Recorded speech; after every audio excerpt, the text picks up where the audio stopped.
Students, इससे पहले की वीडियोस में हमने आसन्स फॉर डायबिटीज़ और आसन्स फॉर अस्थमा के बारे में पढ़ा था। अब इस वीडियो में हम पढ़ेंगे हाइपरटेंशन अर्थात उच्च रक्तचाप के लिए कौन कौन से आसन करने चाहिए और बैक पेन अर्थात पीठ में दर्द के लिए हमें कौन कौन से आसन करने चाहिए। सबसे पहला आसन जो हाइपरटेंशन के लिए आ रहा है, हाइपरटेंशन आसन फॉर हाइपरटेंशन। देखिए, सबसे पहला आसन जो आ रहा है वज्रासन, जिसको हमने ओबेसिटी के टाइम पे भी समझा था। तो आप एक बार जब उस वीडियो के थ्रू जाएंगे तो आपको समझ में आ जाएगा कि वज्रासन किस तरह से किया जाता है, उसके बेनिफिट्स क्या हैं और उसके कंट्राइंडिकेशन क्या हैं। पवन मुक्त आसन, पवन मुक्त आसन इससे पहले वाली वीडियो में हमने आपको समझाया था, आप वहाँ से भी देख सकते हैं। देखिए, ये लिखा हुआ है यहाँ पे एक्सप्लेन अर्लियर। देन भुजंगासन, भुजंगासन भी अभी इससे पहले वाली वीडियो में हमने आपको समझाया भुजंगासन कैसे होता है, कि उसके बेनिफिट्स क्या हैं, उसके कंट्राइंडिकेशन क्या है। तो इन तीनों आसन के बारे में आप इनसे पहले वाली वीडियो में जाके उससे गो थ्रू हो सकते हैं और उसको दोबारा से आप समझ सकते हैं यदि आपको नहीं समझ में आया हो तो। देन इसके बाद जो हाइपरटेंशन के लिए नेक्स्ट आसन आता है वो हम देखेंगे। नेक्स्ट आसन जो हाइपरटेंशन के लिए आ रहा है वो आ रहा है अर्ध चक्रासन, मतलब हाफ व्हील पोज। इसमें हमारी जो बॉडी का पूरा जो पोस्चर होता है वो हाफ व्हील की तरह होता है, आधा चक्र बनता है, इसलिए इसका नाम है अर्ध चक्रासन। इसका ये पूरा प्रोसीजर लिखा हुआ है, ये देखिए, आप इसको ध्यान से पढ़ लेंगे।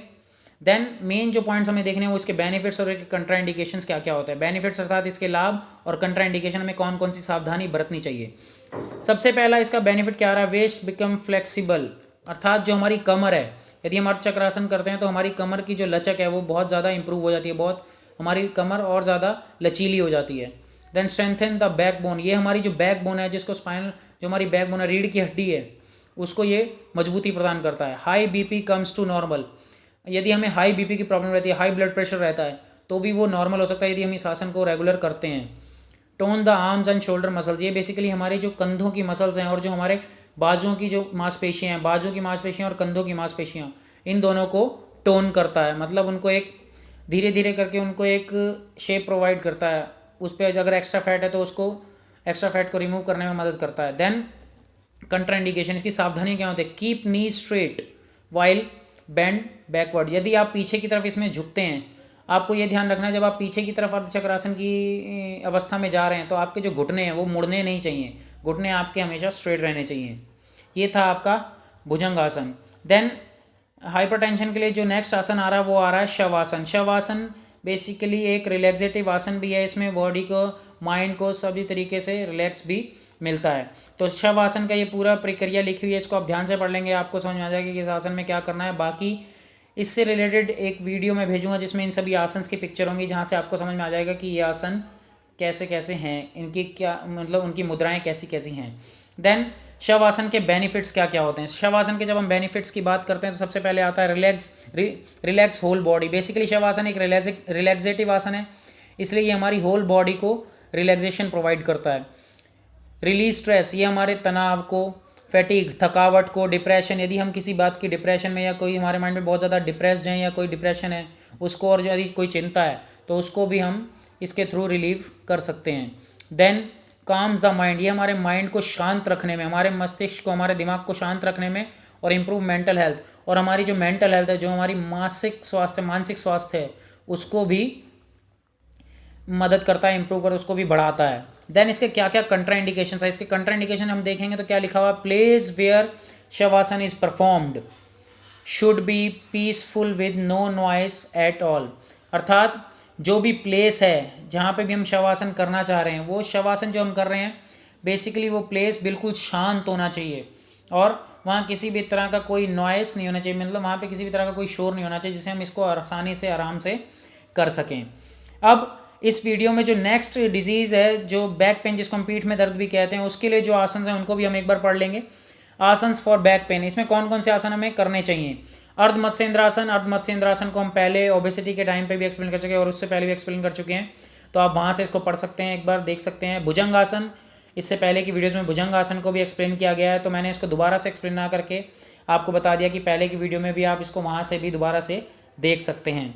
देन शल्भ आसन, शल्भासन बेसिकली बैक पेन के लिए किया जाने वाला आसन है, शल्भासन। देन इसका जो पूरा मेथड है शल्भासन का वो यहाँ पे पूरा लिखा हुआ है कि आप कैसे कैसे कर सकते हैं, इसके सारे पॉइंट्स यहाँ शल्भासन के लिखे हुए हैं।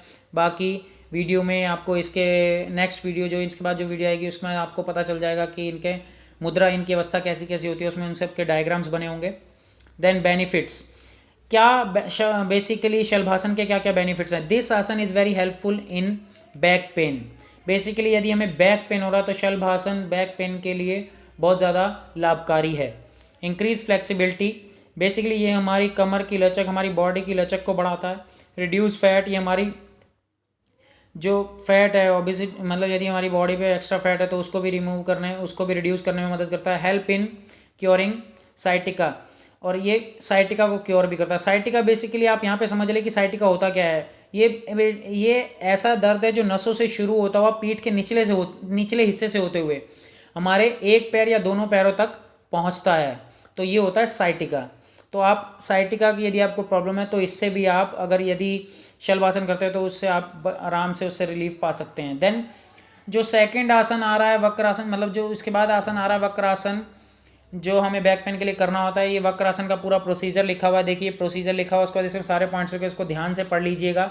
इसमें जो इंपॉर्टेंट बात है वो है इसके बेनिफिट्स और इसके कंट्राइंडिकेशन। इसके बेनिफिट्स क्या हैं और इसके कंट्राइंडिकेशंस क्या हैं? तो it brings flexibility in back bone and make it healthy. Basically ये हमारी बैक बोन जो रीढ़ की हड्डी होती है उसको क्या करता है, बेसिकली उसकी लचक को बढ़ाता है और उसको स्वस्थ रखता है।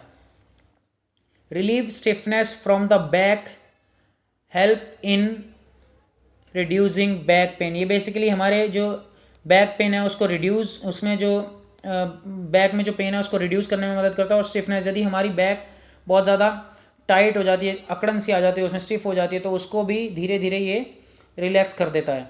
देन इसके कंट्राइंडिकेशंस क्या क्या होते हैं, क्या मतलब उसकी सावधानी क्या है? If you having any knee pain avoid this pose. यदि आपको घुटनों में किसी भी तरह का दर्द है तो आपको ये आसन बिल्कुल भी परफॉर्म नहीं करना चाहिए। यदि आपको नी इंजरी है तब भी आपको ये आसन नहीं करना चाहिए। अवॉइड इफ स्लिप डिस्क, यदि आपको स्लिप डिस्क है, जैसे कि मैंने पहले वीडियो में, स्लिप डिस्क क्या होता है कि बेसिकली हमारी जो रीढ़ की हड्डी में जो डिस्क होती हैं उसके अंदर दो लेयर्स होती हैं। एक लेयर इनर लेयर होती है, एक आउटर लेयर होती है। इनर लेयर जो होती है उसमें जेल टाइप का एक जेल एरिया होता है, और आउटर एरिया जो होता है वो रिंग एरिया होता है। तो कई बार क्या होता है जेल एरिया आउटर एरिया से अलग हो जाता है, तो उसी को हम स्लिप डिस्क भी कहते हैं।